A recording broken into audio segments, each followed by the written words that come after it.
Yang kedua, makna Pentakosta yang kedua, yaitu Roh Kudus. Pengurapan Roh Kudus, kuasa Roh Kudus tidak dimonopoli oleh orang tertentu.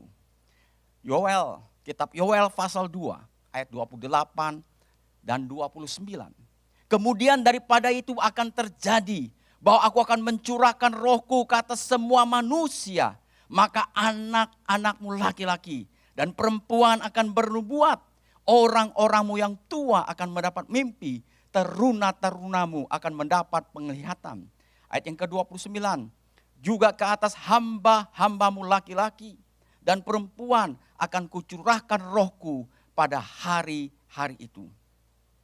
Kalau kita memperhatikan di dalam perjanjian lama, sejarah bangsa Israel, maka kita menemukan bahwa seolah-olah Roh Kudus itu hanya bekerja, hanya milik golongan tertentu. Siapa itu? Yaitu nabi, yaitu imam, raja, atau orang yang dipilih oleh Allah.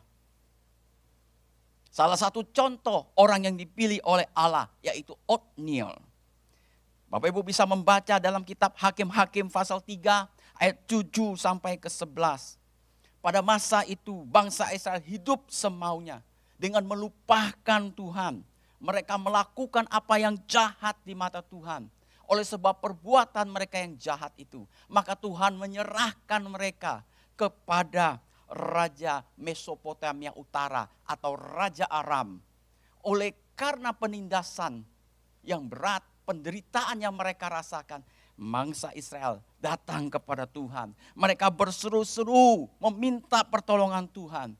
Dan pada waktu itulah Allah mendengar seruan mereka dan Allah membangkitkan seorang untuk menolong mereka yang bernama Otniel. Agar membawa bangsa itu kembali berbalik kepada Tuhan.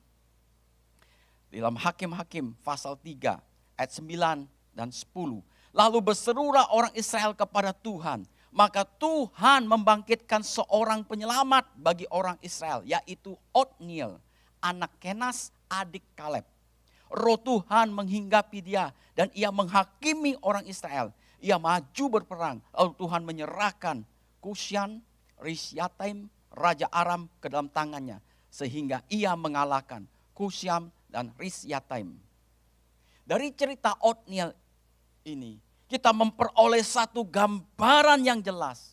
Bahwa kemenangan Otniel, kebebasan bangsa Israel, bukan semata-mata karena pengalaman Otniel, kekuatan daripada Otniel untuk mengalahkan Raja Aram. Tetapi kalau kita perhatikan di ayat 10, dikatakan roh Tuhan menghinggapi dia. Kata menghinggapi dapat diterjemahkan ada di atasnya.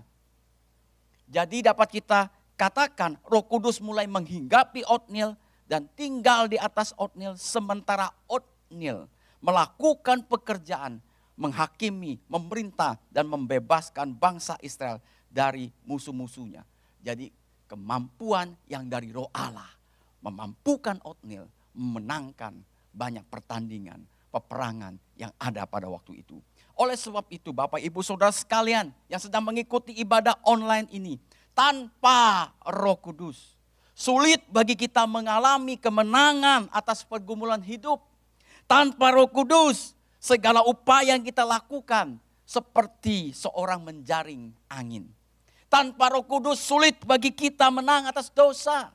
Tanpa Roh Kudus sulit bagi kita mengenal kebenaran dan hidup di dalam kebenaran. Tanpa Roh Kudus doa-doa kita tak berkuasa. Tanpa Roh Kudus sulit bagi kita untuk mengenal Allah. Dan sekali lagi dan melalui nubuatan kitab Yoel pasal 2 ayat 28 dan 29. Maka memberikan kepada kita satu penegasan, kepastian bahwa Roh Kudus, pengurapan Roh Kudus tidak lagi dimonopoli oleh sekelompok orang tertentu seperti nabi, imam, raja, dan orang yang ditetapkan oleh Allah. Dengan kata lain, jangkauan janji Allah di dalam kitab Yoel pasal 2 ayat 28 dan 29 ini telah meluas sampai ke semua kalangan. Jangkauan janji Allah menembus batas suku, ras, dan bangsa. Saudara perhatikan di ayat 28. Kemudian daripada itu aku akan terjadi bahwa aku akan mencurahkan rohku ke atas semua manusia. Roh Kudus dicurahkan kepada suku, ras, bangsa apapun ketika ia percaya kepada Kristus Yesus. Jangkauan janji Allah ini menembus, dikatakan batas gender atau jenis kelamin. Kalau saudara perhatikan di ayat yang ke-28 dikatakan, maka anak-anakmu laki-laki dan perempuan akan bernubuat. Jangkauan janji Allah ini menebus batas usia. Di ayat 28, ayat yang sama dikatakan, orang-orangmu yang tua akan mendapat mimpi, teruna-terunamu, anak-anak muda akan mendapat penglihatan-penglihatan. Hal ini Bapak Ibu Saudara sekalian, secara tidak langsung berbicara mengenai keluarga.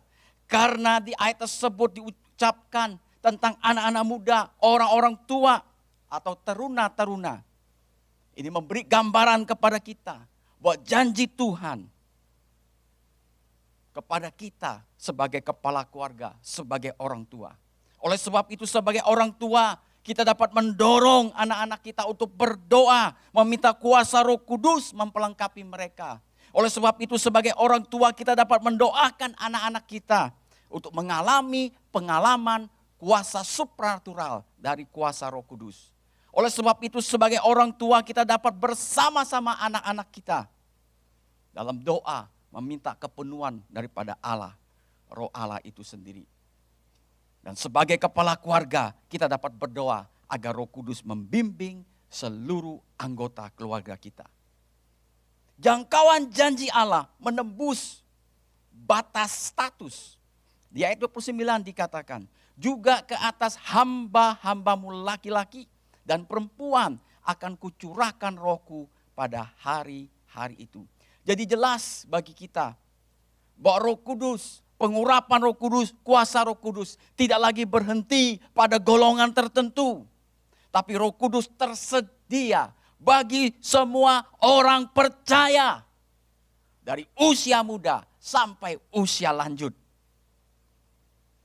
Bahkan di dalam 1 Korintus pasal 3 ayat 16. Roh Allah berdiam di dalam kehidupan kita. Saya bacakan, tidak tahukah kamu bahwa kamu adalah bait Allah dan Roh Allah diam di dalam kamu. Dalam 1 Korintus pasal 3 ayat yang ke-16.